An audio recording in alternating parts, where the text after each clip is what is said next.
combination of redundant cost and volumetric impropriety not only corrupts vital disposition and proportion, but imposes a wholly redundant and incommensurable escalation of artificial costliness in proportion to capacity to pay, which together corrupt the representational cost or value of money or property. In other words, we're demonstrating why it can't be done the way it has been done and why it must be done the way that we are about to establish it must be done, or that we are establishing it must be done. C. Our third categoric fault is inherent, irreversible, and therefore terminal multiplication of falsified indebtedness in proportion to a circulation or remaining capacity to service an escalating sum of falsified debt, in which an implicit obligation to maintain a vital circulation exists in effect that to fulfill obligations to pay principal and interest out of a general circulation comprised at most of only some remaining principal, the subjects of such an unwarranted system are forced to borrow principal and interest back into a circulation to so sustain a vital circulation, that above the ever jeopardized costs of sustaining industry, they may for some while succeed in obfuscations which submit ownership, reward, and production to an assumably involuntary servitude, and in response to which implicit obligation, therefore, so long as a vital circulation can be maintained, this raising of involuntary servitude is vital, particularly in United States law, where the Constitution outlaws involuntary servitude. Our servitude is assumably involuntary because it conflicts with principles that each of us hold dear. But in our apathy and disinterest, this involuntary servitude is only assumable so long as we go along with these crimes against us, which hopefully, if we understood them, we would stand against them as we are here. So this is why the expression is that it's an assumably involuntary servitude. And in response to which implicit obligation, therefore, so long as a vital circulation can be maintained at an inherent expense of perpetual further borrowing, a perpetual multiplication of artificial indebtedness in proportion to a circulation or remaining capacity to pay exists, in effect that if and so long as, above principal, any purported interest can and must be reborrowed to reflate the circulation, then A, an implicit obligation to perpetually reborrow principal perpetually preserves any prior sum of artificial indebtedness, making it mathematically impossible to pay down any prior sum of artificial debt. And an implicit obligation to perpetually reborrow purported interest, therefore, perpetually increases the sum of artificial indebtedness at an inherently escalated rate, comprised of so much as ever greater increments of periodic interest disposed according to the escalating sum of artificial debt, until the capacity to absorb so much reflation, or the creditworthiness which must persist to reflate the circulation by further assumption of artificial debt, are exceeded, and a resultant inability thereafter to sustain a vital circulation by a sufficient further escalation of purported borrowing, together with a persisting obligation yet still to pay massive interest and principal immediately out of an impotent surviving circulation, ultimately and inevitably manifest altogether in massive deflation, a resultant inability to sustain marginalized industry, and the commensurable defeasance and dispossession of the present inevitably terminal failure. These are the consequences everywhere around us. C. categoric improprieties of the present experience are inevitable consequences of the present obfuscation of promissory obligations. Each of these categoric faults, therefore, are inevitable consequences of the present purposed obfuscation of the promissory obligation. At least, A, because owing at least to maladisposition, volumetric impropriety and systemic manipulation of the cost or value of money or property, therefore, are unavoidable. And B, because a further fact of escalating artificial indebtedness exists in the very pattern of maladisposition, which escalation is itself inevitably wrought by a further fact that the purported banking system cannot possibly reabsorb so much property in serviced principal and interest as would allow the subjects to effectively pay down the sum of debt. This is a vital part of our proof of inevitable failure. It's mathematically impossible for the banks to absorb all this because the costs are actually a multiplication of the representative value of all wealth.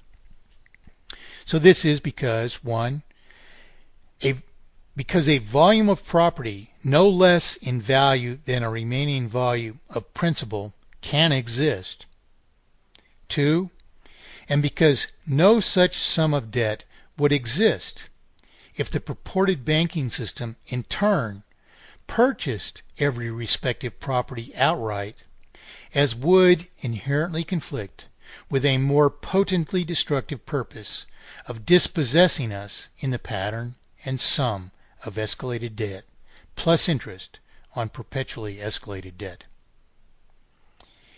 3. In which inability or indisposition of the purported banking system to reabsorb so much principal and interest, therefore, so long as any interest can and must be reborrowed to sustain a vital circulation, that is, implicitly above principal that has to be reborrowed, inherent irreversible multiplication of artificial indebtedness in proportion to an always finite remaining capacity to service purported debt is not only unavoidable, but even inevitably terminal. D. Proof that regulation of the present purpose system of exploitation can neither avert nor rectify its inherent injustices, nor its inherently terminal consequences.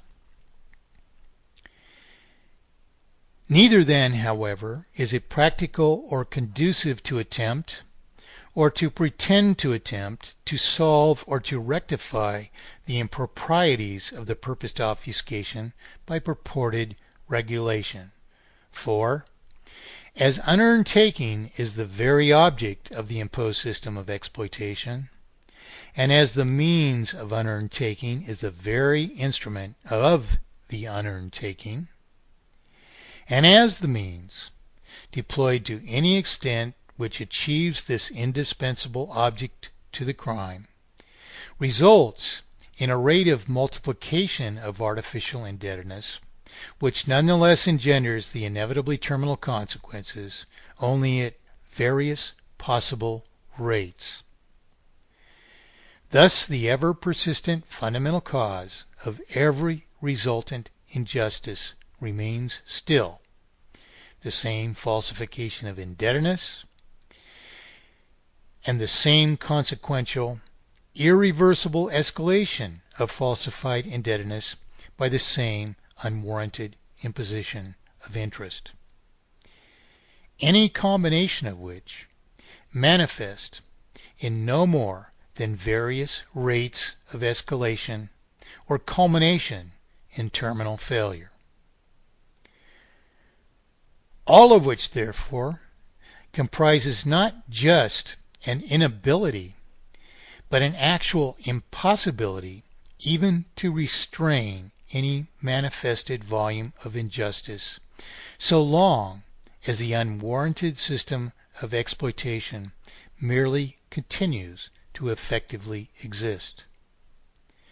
For any rate of purported interest which requires reborrowing interest above principal back into circulation to maintain a vital circulation inherently multiplies the sum of artificial indebtedness in proportion to a remaining capacity to service debt, which is thus to suffer inevitably terminal failure only at some perhaps less discernible rate. Thus, should the ever unwarranted purpose or means of the exploitation be preserved, regulation cannot deliver rectitude, because the only power of regulation is to temper a still terminal escalation of injustice. E. Results in fact that rectification can be accomplished only by a restoration of the inherent nature of the promissory obligation and an eradication of purported banking itself.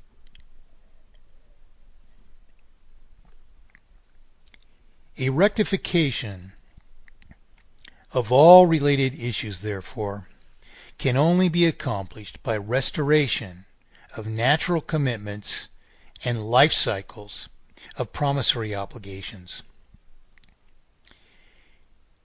and thus by an eradication of purported banking. Because laundering principal into the unrightful possession of the purported banking system is inflationary in respect to the rightful obligation to pay for respective property in a vital retirement of principal. Because any rate of interest which requires borrowing interest back into circulation to maintain a vital circulation is inherently terminal, and thus because a vital resolution of these critical issues inherently nullifies any purpose for the existence of purported banking. Section 7.2. Fact of one mathematically perfected economy. A. Singular solution of circulatory inflation, circulatory deflation, and maldisposition. Being as circulatory inflation and deflation are defined respectively as increases or decreases in circulation per remaining value of represented property, or property subject to promissory commitments, and being as maldisposition is defined as disposition of ever more of a circulation to servicing an escalation of falsified debt perpetrated by interest. Therefore, nothing solves maldisposition but an eradication of interest. Nothing solves circulatory inflation and deflation but maintenance of a circulation which at all times is equal and fully disposable to the remaining value of represented property. And nothing either justly serves this purpose but an eradication of interest and obligatory schedule of payment retiring principal at the rate of consumption or depreciation of the related property. Because justice is to acquire property for equal of whatever we determine to be sufficiently equivalent measures of our own production. Because interest requires us to pay more for property than an equal measure of our own production, and because only a retirement of principal at the rate of consumption or depreciation of the related property maintains a circulation which at all times is equal to the remaining value of represented property. Nothing, therefore, solves circulatory inflation, deflation, and maldisposition altogether, but an eradication of interest and an obligatory schedule of payment retiring principal at the rate of consumption or depreciation of the related property.